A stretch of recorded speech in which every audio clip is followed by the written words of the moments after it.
योद्धाओं, कल एक शाम को दुखद खबर आई कि भारत के पूर्व प्रधानमंत्री डॉक्टर मनमोहन सिंह का निधन हुआ। 92 ईयर की एज में गए। उन्होंने अपने जीवन को चरितार्थ किया। उन्होंने एक बात बोला कि इस देश से मैंने जो लिया और जो कुछ भी मुझको मिला वो उस देश से ही मिला, और इस देश के लिए ही उन्होंने अपने जीवन को समर्पित किया।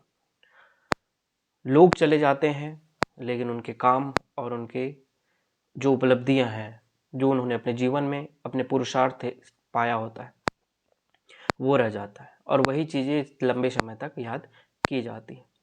जब भी हम लोग इकोनॉमिक्स पढ़ेंगे, आर्थिक सुधार पढ़ेंगे, डॉक्टर मनमोहन सिंह का नाम हमेशा पढ़ेंगे। ये आने वाली पीढ़ियाँ भी पढ़ेंगी और ये हमेशा याद किए जाएंगे।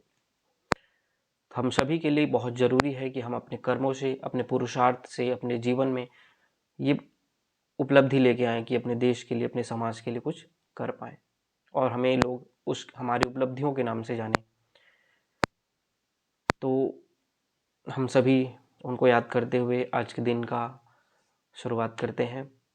और आज की करंट अफेयर में आप पढ़े होंगे, एक स्वामित्व योजना के बारे में बताया गया है। तो क्रेजी जी के ट्रिक के वीडियो में आपने आज पढ़ा होगा स्वामित्व योजना के बारे में, जिसका मेन बेनिफिशियरी छत्तीसगढ़ी है।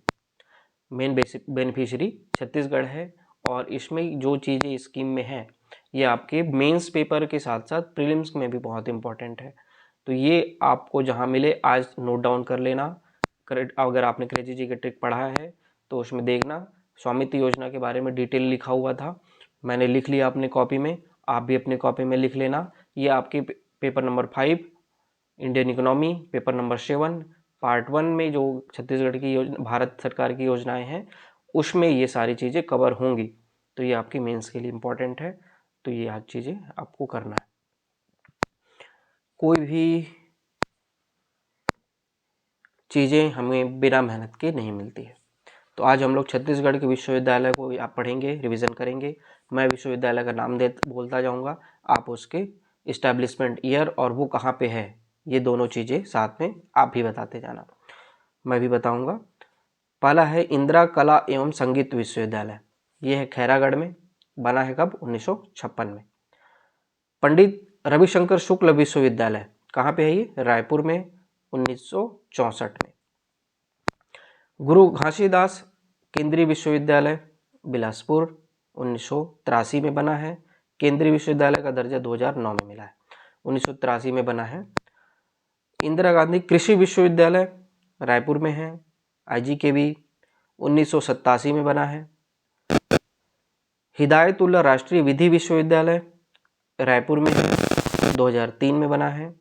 और 2005 में 3, 2018 में 3, 2012 में 2, लगातार। अब देखोगे 2005 में 3, 2005 में 3 में सबसे पहला आएगा पंडित सुंदरलाल शर्मा मुक्त विश्वविद्यालय, कहाँ पे है, बिलासपुर में है।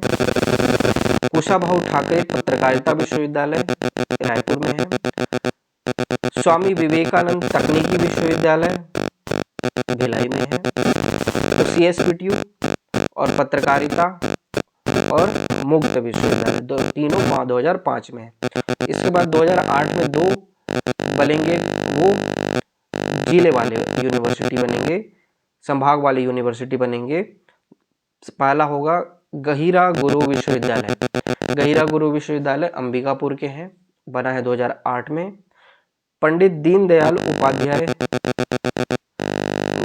सहित महेंद्र कर्मा विश्वविद्यालय जगदलपुर वाला, एक जगदलपुर वाला और एक अंबिकापुर वाला, 2008 में बना है।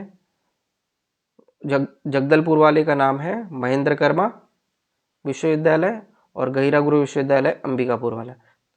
पंडित दीनदयाल उपाध्याय आयुष व स्वास्थ्य विश्वविद्यालय रायपुर में है, स्वास्थ्य विज्ञान शिक्षा के लिए है, 2008 में ही बना है। तो 2008 में भी 3, 2005 में भी 3। इसके बाद 2012 में 2। सबसे पहला क्या है, अटल बिहारी वाजपेयी विश्वविद्यालय बिलासपुर का। दाऊ श्री वासुदेव चंद्राकर कामधेनु विश्वविद्यालय अंजोरा दुर्ग में है, 2012 में। दुर्ग विश्वविद्यालय जिसको हेमचंद यादव विश्वविद्यालय 2012 में 15 में बना है। महात्मा गांधी उद्यानिकी वानिकी विश्वविद्यालय पाटन दुर्ग में है, 2020 में। शहीद नंद कुमार पटेल विश्वविद्यालय रायगढ़ में है, 2020 में बना है। इसके बाद आप छत्तीसगढ़ के निजी विश्वविद्यालय पढ़ोगे। पहला निजी विश्वविद्यालय सीवी रमन विश्वविद्यालय 2006 कोटा का है, और 2023 लास्ट ईयर 2 विश्वविद्यालय निजी विश्वविद्यालय खुले हैं। सबसे पहला श्री देवरा विश्वविद्यालय है और दूसरा है आंजनेय विश्वविद्यालय, और दोनों कहाँ पे है? रायपुर में है। श्री देवरा विश्वविद्यालय अभनपुर में है, आंजनेय विश्वविद्यालय नरदहा रायपुर में है। भारतीय विश्वविद्यालय दुर्ग में है, ये 2021 में बना है। बाकी सारे तो पुराने हैं, तो जो आपके पास पुराने बुक होंगे हरिराम पटेल सर की, उसमें 2023 वाले जो विश्वविद्यालय जो मैंने बताया वो अगर नहीं होगा तो नोट डाउन कर लेना और उसको पढ़ना है। श्री देवरा विश्वविद्यालय में मुझे गेस्ट लेक्चर के रूप में, मोटिवेशनल स्पीकर के रूप में इनवाइट भी किया गया है, तो होगा पॉसिबल तो मैं कभी वहाँ पे जाऊँगा भी। तो पढ़िए, बहुत अच्छे से पढ़िए। हम लोगों ने आज का काम शुरू कर दिया है, अच्छे से पढ़िए। Thank you.